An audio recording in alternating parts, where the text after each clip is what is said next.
Assalamualaikum warahmatullahi wabarakatuh. Salam sejahtera untuk kita semua. Teman-teman, kali ini kita membahas terkait algoritma SLR1.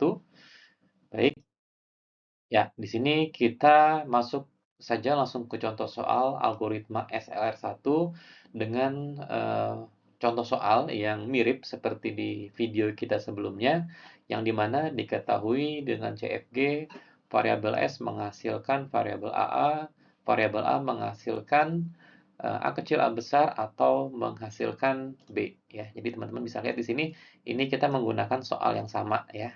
Kemudian dengan string A kecil, B kecil, B kecil. Nah, balik lagi pertanyaannya, apakah string tersebut dapat diterima? Oke, mari kita bahas satu persatu ya teman-teman ya. Yang pertama, pahami konsep diagram transisi. Ini sudah sempat saya jelaskan di pertemuan sebelumnya, yaitu memindahkan titik dari paling kiri ya ke paling kanan ya teman-teman ya, secara bertahap seperti itu. Nanti ini digunakan untuk pembuatan diagram transisinya. Nah, yang kedua ya, cari first dan follow ya untuk penempatan reduce-nya. Nah, jadi ini pun juga sudah dibahas di pertemuan sebelumnya ya. Silakan teman-teman melihat lagi bagaimana mencari first dan follow dari variabel ini ya, dari hasil produksi ini ya teman-teman ya. First-nya apa, follow-nya apa. Oke, berikutnya.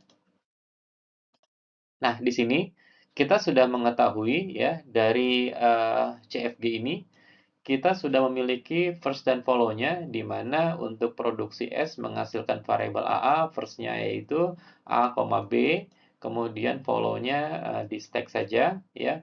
Kemudian untuk hasil produksi variabel A menghasilkan A kecil A besar atau menghasilkan B dengan first-nya A, B, ya, dengan follow-nya A, B, dan stack, seperti itu. Oke, nah berikutnya kita buat diagram transisinya. Ini pun juga sudah dijelaskan di pertemuan sebelumnya ya. Jadi ini adalah hasil dari diagram transisinya ya, teman-teman. Kalau ada yang lupa mungkin bisa melihat lagi di video sebelumnya. Jadi dengan contoh soal yang sama ya, ini untuk diagram transisinya juga sama persis seperti ini. Oke, berikutnya. Nah, di sini kita sudah memiliki diagram transisi, kemudian kita juga sudah punya first and follow-nya. Apa yang membedakan antara LR0 dengan SLR1 ya. Oke, yang membedakan adalah pada saat penempatan reduce-nya teman-teman. Ini saya hapus dulu. Oke, jadi untuk pengisiannya semua sama ya. Baik itu untuk action, go to-nya ya.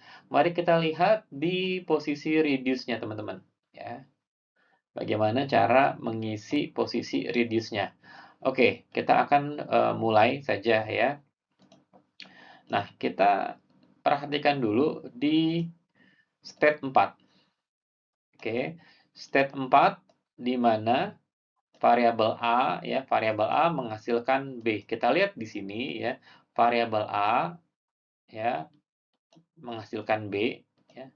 Di mana variabel A ya, follow-nya adalah A, B, stack. Nah, jadi bagaimana cara ngisinya? Kita akan menempatkan reduce-nya ya berdasarkan follow-nya.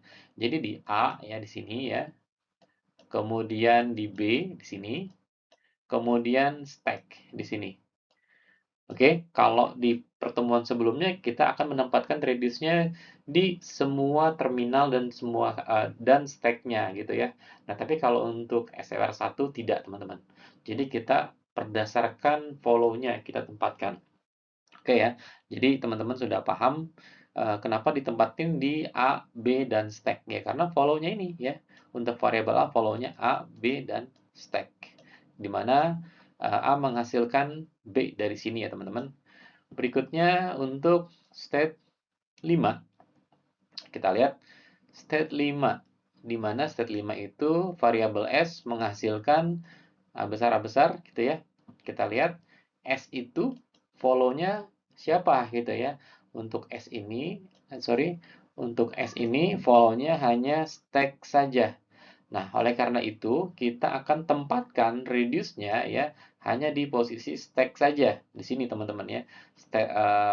State 5 kemudian stack. Berarti posisinya ada di sini di mana kita tulis reduce di produksi S menghasilkan besar-besar seperti ini ya teman-teman ya. Oke, berikutnya untuk state 6 kita lihat state 6. State 6 ya. Hasil produksinya yaitu variabel A menghasilkan A kecil, A besar. Oke. Nah, kita lihat variabel A ya, A ini yang menjadi follow-nya siapa aja gitu ya. Yaitu A, B, dan stack. Nah, maka kita akan tulisnya di kita akan isi reduce-nya di A, B, dan stack ya. Jadi kita tulis reduce-nya di A, B, stack, kemudian kita tulis reduce hasil produksi dari variabel A ya, dari sini ya teman-teman ya, di mana A menghasilkan A kecil, A besar gitu ya. Ini juga sama, A kecil, A besar. Oke. Nah, dari sini kita bisa mendapatkan ya table action dan juga go to-nya. Langkah berikutnya seperti apa? Langkah berikutnya sama persis seperti di pertemuan sebelumnya. Kita akan uji ya input yang tadi menjadi soal yaitu AABB ya dengan tabel parsing stack input dan action seperti itu. Nah, di sini saya nggak isi ini untuk tugas teman-teman hari ini. Baik, itu saja ya. Terima kasih. Wassalamualaikum warahmatullahi wabarakatuh.